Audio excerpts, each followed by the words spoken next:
Baik, bismillahirrahmanirrahim. Assalamualaikum warahmatullahi wabarakatuh. Semoga teman-teman tetap dalam keadaan sehat dan bahagia ya, meskipun dalam kondisi yang masih pandemik ini, kita masih tetap bisa melaksanakan perkuliahan dengan eh, cara daring ya, virtual. Dan pada kesempatan kali ini, kita akan mendiskusikan kelanjutan dari materi yang sudah kita bahas pada pertemuan sebelumnya. Sebelumnya kita sudah membahas tentang apa itu komponen, apa saja komponen dokumen kurikulum di satuan PAUD, ya. Dan pada kesempatan kali ini saya ingin memaparkan materi penguatan dari hasil diskusi teman-teman di kelas, bahwa kelas virtual kita gitu ya, tentang bagaimana prosedur untuk mengembangkan dokumen kurikulum tersebut, ya. Tentunya dokumen kurikulum di satuan PAUD. Nah, untuk lebih konkretnya, izinkan saya untuk menyajikan PowerPoint yang sudah saya siapkan. Oke, baik. Semoga teman-teman bisa menyimak ya. Bisa tampak di sini kita perhatikan bagaimana mengembangkan atau bagaimana menyusun dokumen kurikulum di satuan PAUD, gitu, atau bagaimana dokumen kurikulum di satuan PAUD dikembangkan. Yang pertama, langkah pertama tentu harus dilakukan analisis konteks dulu, kemudian melakukan penyusunan. Setelah itu dokumen kurikulum dilakukan pengesahan dan pemberlakuan. Setelah dokumen kurikulum jadi disahkan, diberlakukan, baru kemudian diimplementasikan atau diterapkan. Nah, siapa yang melakukan analisis konteks dan siapa yang menyusun dokumen kurikulum? Mari kita kaji satu persatu.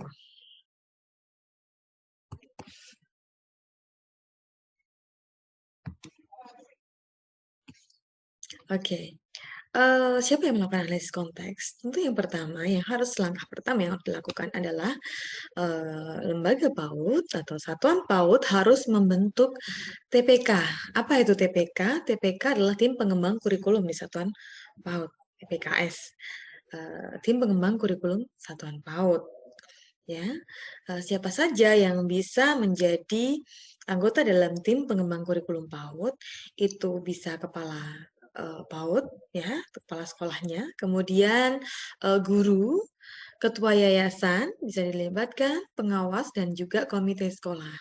Komite sekolah itu bisa pengurusnya atau bisa ketua komite, ya, yang dalam hal ini mewakili orang tua yang akan memberikan aspirasi atau memberikan sumbangsih terhadap pembentukan kurikulum di satuan PAUD. Oke, terus setelah tim terbentuk, apa yang harus dilakukan oleh satuan PAUD? Setelah tim terbentuk, yang harus dilakukan adalah tim pengembang kurikulum itu tadi melakukan analisis konteks. Yang tadi ya, melakukan analisis konteks. Apa yang dianalisis? Jadi sebetulnya bukan hanya konteks saja ya, konten juga. Karena selain menganalisis konteks kondisi lembaga, kemudian menganalisis SWOT, ya, peluang, tantangan, ancaman, dan juga kekuatan yang dimiliki oleh satuan PAUD terkait dengan peserta didiknya, kemudian pendidiknya, sarana, prasarana, biaya, dan nilai-nilai yang mendasari itu perlu dilakukan analisis konteks. Dan analisis konten apa yang perlu dipelajari adalah dokumen perundang-undangan atau kita sudah mengenal sebelumnya acuan kurikulum PAUD. Nah, pada beberapa pertemuan yang sebelumnya kita sudah mendiskusikan apa saja yang menjadi acuan dalam mengembangkan kurikulum PAUD secara nasional. Acuan nasionalnya apa begitu? Kalau ada acuan kurikulum lokalnya, nah apa yang digunakan? Itu tentu harus juga dianalisis karena itu yang akan digunakan dalam mengembangkan kurikulum. Gitu ya. Oke. Nah, pasti dalam mengembangkan pastikan dalam melakukan pengembangan kurikulum ini, visi dan misi lembaga, visi misi dan tujuan lembaga sudah fix ya, sudah disahkan, sehingga nanti dalam mengembangkan kurikulum ini apa namanya yang dituju atau yang menjadi ruhnya adalah visi misi tujuan yang sudah dimiliki oleh lembaga. Seperti itu.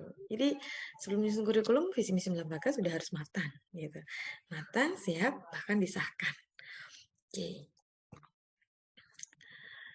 Berikutnya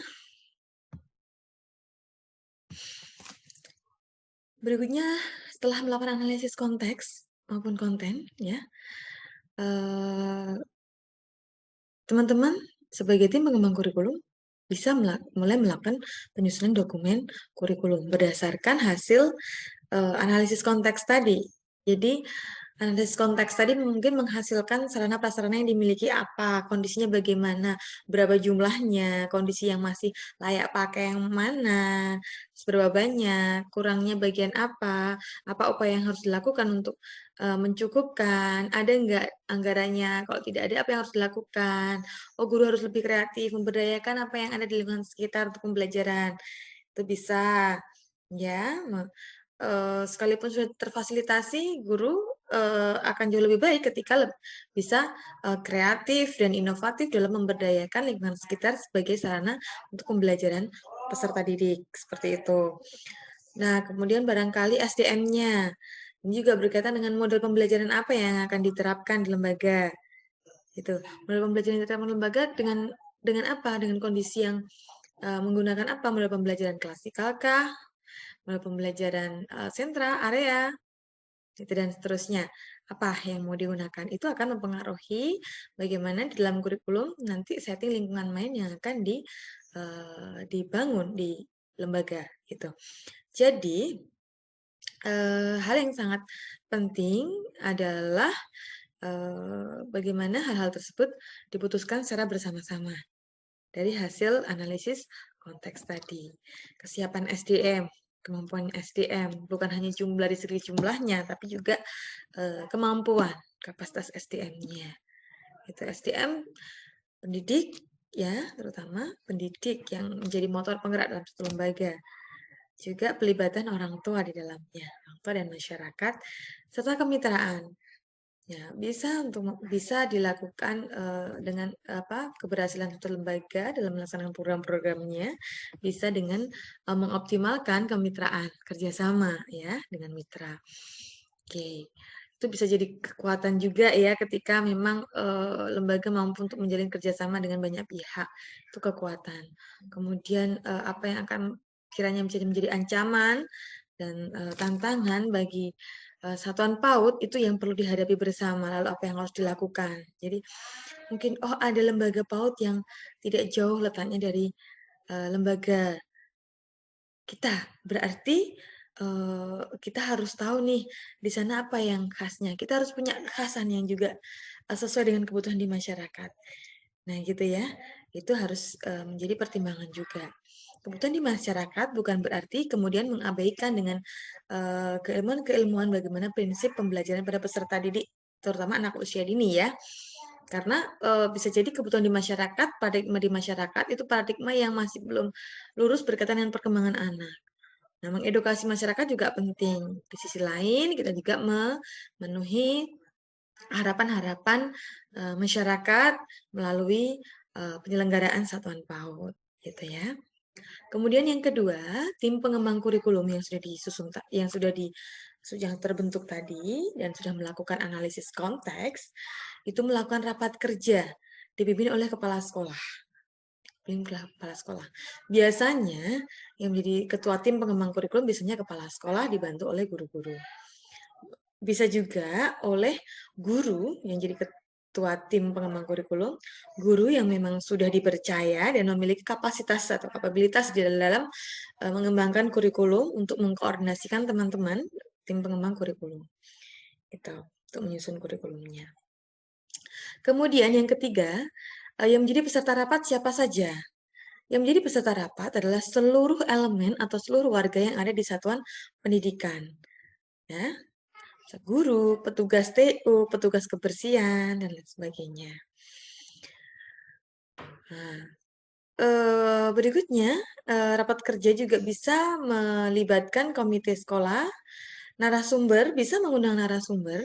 Jadi, terutama di hari-hari pertama, di hari pertama awal, narasumber atau pendamping atau konsultan yang akan mendampingi bagaimana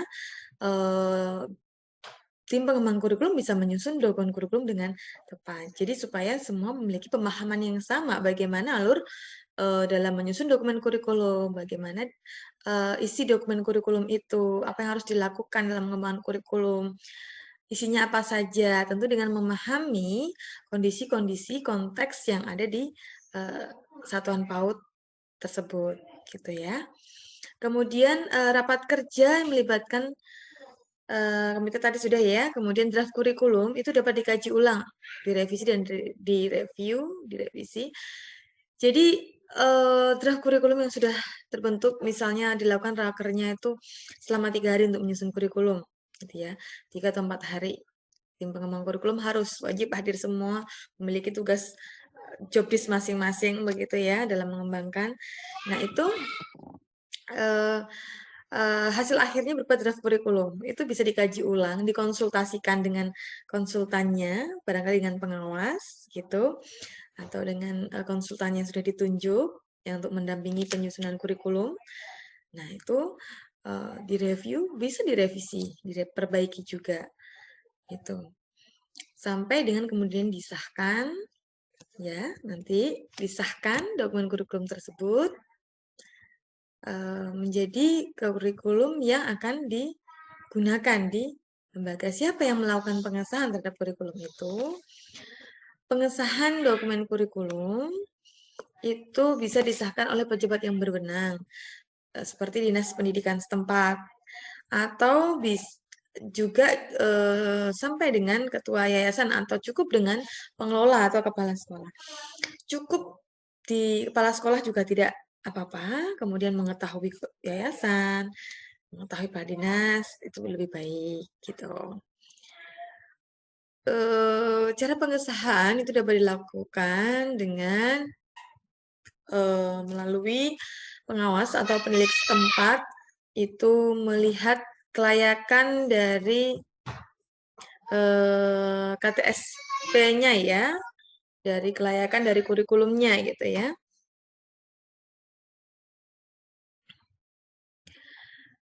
Kelayakan dari kurikulum yang sudah disusun, diperiksa kembali begitu. Kemudian biasanya pengawas atau penilik memiliki instrumen sendiri, catatan sendiri untuk melihat kelayakan KTSP yang sudah disusun. Kemudian baru, oh ya, oke, ACC itu kemudian dilanjutkan untuk mendapatkan pengesahan sampai ke dinas ya, kepala dinas misalnya. Jadi mengetahui, biasanya sekedar mengetahui ya, untuk sampai mengetahui. Bisa mengetahui, bisa mengesahkan, tapi sebetulnya pengesahan dilakukan oleh kepala sekolah sama dengan ketua yayasan. Kalau swasta itu cukup ya, kalau negeri ya mungkin sampai dengan kepala dinasnya itu yang mengesahkan. Jadi ini tidak sesuatu hal yang harus baku, harus dinas begitu. Bahkan sekarang pas standarnya juga cukup kepala satuan PAUD mengesahkan, itu sudah cukup mengetahui ketua komite, ketua komite juga bisa mengetahui, kemudian kepala satuan ditambah kepala dinas juga lebih bagus. Sampai kepala sekolah itu sudah cukup. Berikutnya pemberlakuan dokumen kurikulum.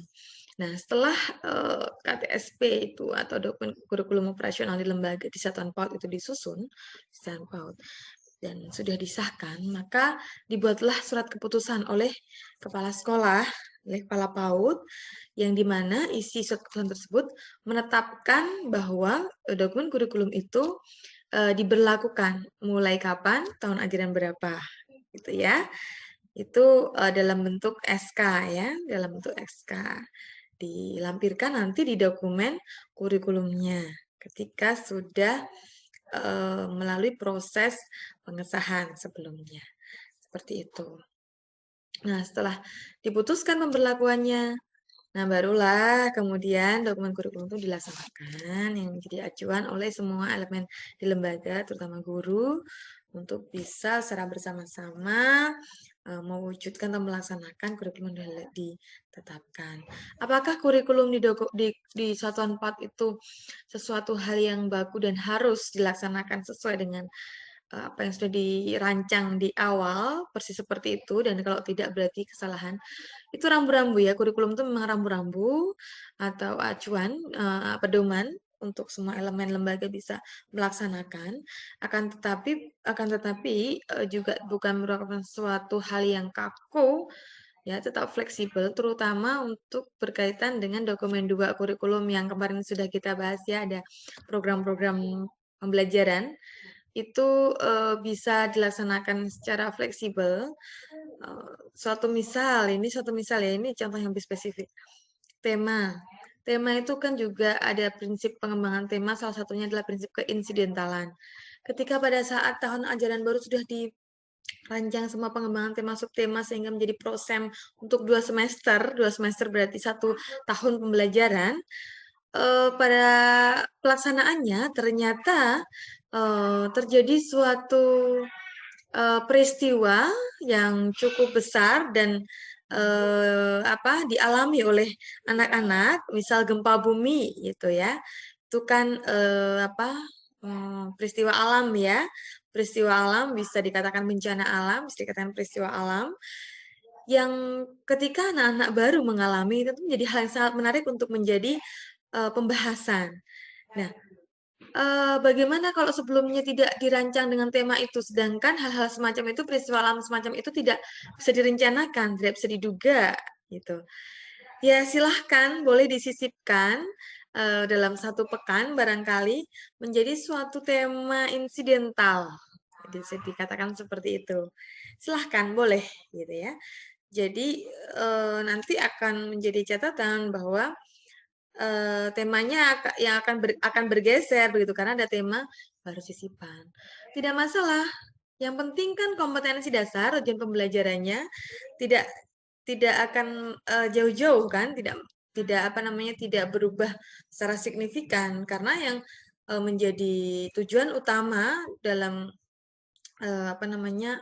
keberhasilan suatu pelaksanaan pembelajaran itu artinya yang dicapai tujuan pembelajaran oleh tujuan pembelajaran untuk peserta didik itu kan bukan pada temanya, bukan ketercapaian tema, tapi pada ketercapaian indikator perkembangan anak, yaitu muara akhirnya di ketercapaian STPPA anak itu. Jadi itu yang paling penting ya. Baik teman-teman, kurang lebih seperti itu prosedur dalam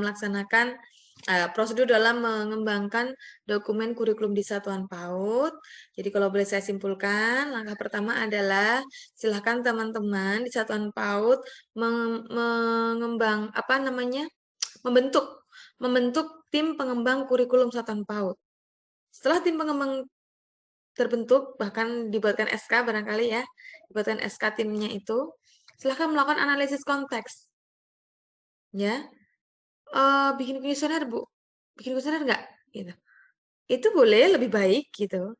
Atau didiskusikan bersama-sama karena sudah mengundang banyak pihak ya ketika rapat kerja hari pertama terutama terkait dengan analisis SWOT, apa kekuatan, kelemahan, ancaman, dan peluang oleh lembaga yang dimiliki berkaitan dengan peserta didik, kemudian sarana prasarana, pendidik, dan seterusnya.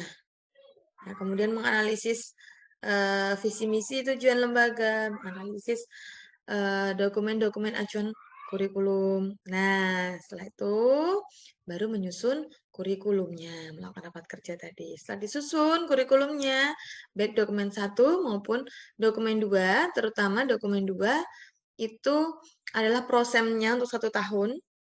Setelah itu yang dicantumkan dalam dokumen di dokumen 2, di dokumen kurikulum itu sampel dari RPPM, sampel dari RPPH, dan sampel dari rencana penilaian. Artinya tidak semua, karena RPPM, RPPH itu boleh dan memang sebaiknya susunnya, eee, seminggu sekali gitu atau 2 minggu sekali untuk RPPM gitu. Supaya apa? Supaya ketika pun nanti dalam pelaksanaannya ada hal-hal urgent yang harus disesuaikan, maka, masih lebih fleksibel gitu ya, lebih fleksibel seperti itu. Begitu, jadi sampel saja yang dimasukkan di dokumen kurikulumnya untuk dokumen 2-nya selain prosem ya. Prosem yang secara garis besar memang perlu disiapkan dulu lebih awal, itu yang paling penting.